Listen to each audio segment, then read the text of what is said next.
I'm joined by senior meteorologist Rich Marriott. And Rich, we're going to be able to give a little bit of context into bomb cyclones as a whole, the history of the term, and I want to also talk about moving forward, how we as a weather team are going to kind of honor and remember this storm, but also be able to give context and accurate forecast moving forward. So let's start with the history. Okay. So the term bomb cyclone is not something we made up. Nope. I think a lot of people said, oh, where did this come from? Not a media term, at least not initially. When we go through our training to become meteorologists, just like any subject in school, you have your glossary, right? You can look back on, and there's lots of terms that maybe don't come up all the time.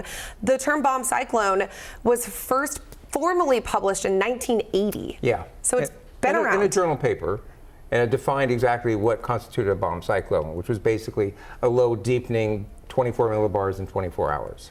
And you have been forecasting at King 5 for 38 years. You've been in Washington for 50 years now, professionally speaking. You founded the Northwest Avalanche Center 50 years ago. Have you used the term bomb cyclone prior to this storm? Oh yeah, absolutely. I mean, I think it got into use within meteorology really in the 90s. I think we saw increased use of it. You can track it way back though, because they used to call them weather bombs. This was back in the early 20th century, because for maritime purposes, they would see these really intense low pressures out there, and they called them weather bombs at that point. And that was just kind of informal amongst people who were forecasting, et cetera. And then as time went on, we got into the 40s and 50s, and that kind of weather bomb became part of the vernacular at that point. And then keeping in mind that what it's doing is cyclogenesis, that's the formation of a cyclone. And any low pressure area is a cyclone, any high pressure is an anticyclone. But these are rapidly intensifying extratropical cyclones, which is the reason we use another thing, because that's hard to say a lot of times. And so basically, they came up with bombogenesis, I believe, first, which was rather than cyclogenesis, a bomb, exploding out there.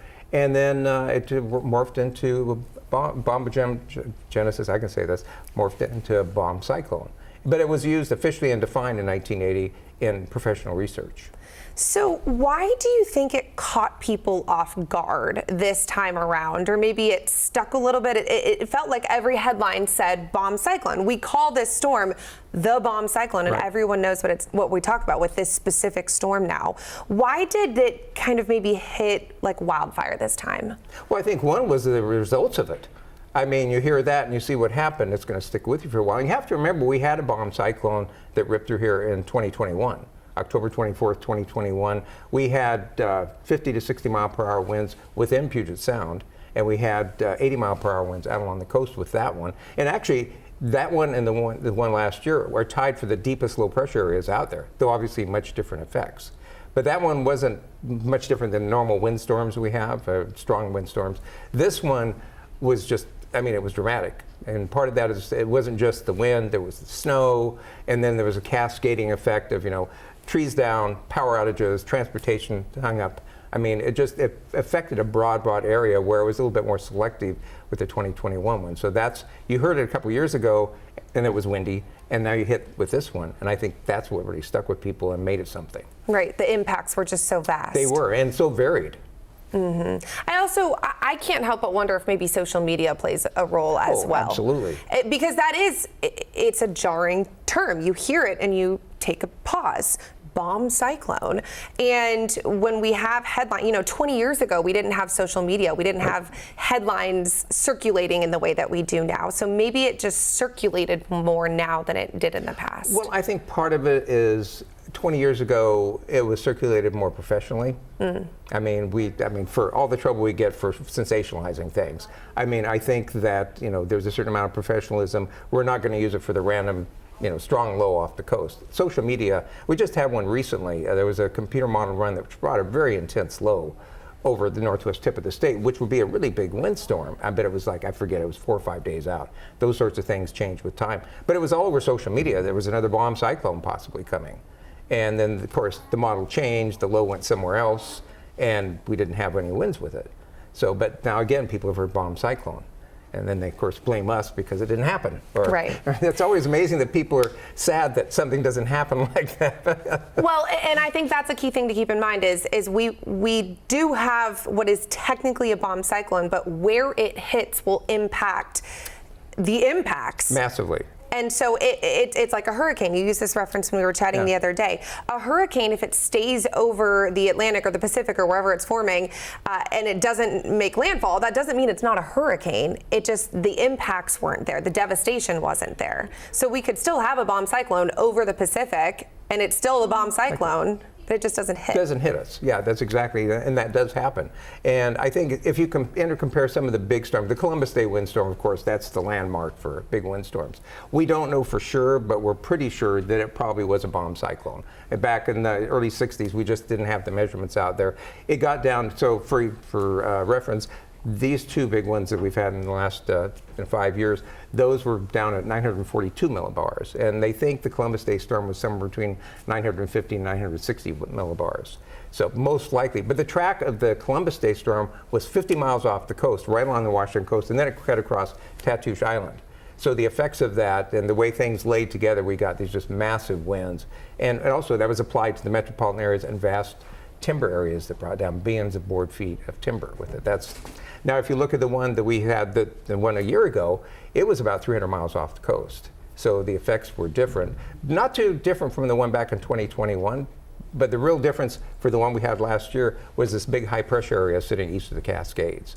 And because of that, you've got this really low out here, really high here. The pressure difference across there was massive. I mean, it's like you've got a balloon and you're not just letting the air out, you're squeezing it out to really make it fly. And then we got all those downslope winds. The winds were blowing from east to west. It hit the Cascades, which is like a big dam, and started flowing over the top. But where it really flowed through were the low gaps, like Snoqualmie Pass, Stevens Pass, Natchez Pass. And the people who were downslope from that are the ones that saw the really huge winds. It was Enumclaw, which is actually below Natchez Pass, which doesn't have a highway over it, but is the lowest pass in the Cascades. They saw a 74-mile-per-hour gust out of that. It produced something. When it hits the Cascades, and we've seen this happen, we see lenticular clouds, wave clouds over the Mount Rainier, it bounces, the atmosphere bounces, and in that case what happened, these winds from high up bounced, and they came all the way down to the ground and touched in places. And that's the reason you got this weird pattern of intense damage and, half a mile away, dead calm. It was the perfect storm. Yeah, I mean, it was, and it was incredible for the diversity of the effects of that system. Yeah. Let's talk about moving forward. I remember, I believe it was the next storm that came after the bomb cyclone. It was a weekend, I was forecasting, and we'd seen some other outlets and headlines saying another bomb cyclone is coming. And this is when people still did not have power. It was so quickly after. And we had a conversation as a team at King 5, and I advocated, I said, I don't want to call this a bomb cyclone. It's too fresh. It's not the same type of storm that we saw this last week. So we kind of made an editorial decision to not refer to it as a bomb cyclone. How do you think, as our senior meteorologist, moving forward, we as a weather team can do the community the best service we can when we refer to something as a bomb cyclone? Because technically it could be a bomb cyclone. As we said, they happen fairly often, but people now have this standard that they hold it to. Well, yeah, when they hear that, they think something's bomb cyclone's coming. I think in that case, it didn't intensify enough to become one, and that was obvious. It wasn't going to be quite as strong, but it was going to have effect on us, amplified by the fact that they're still trying to connect power lines and such, which makes recovery from the first one that much more difficult. So there was a lot of concern about it, but your point is well taken.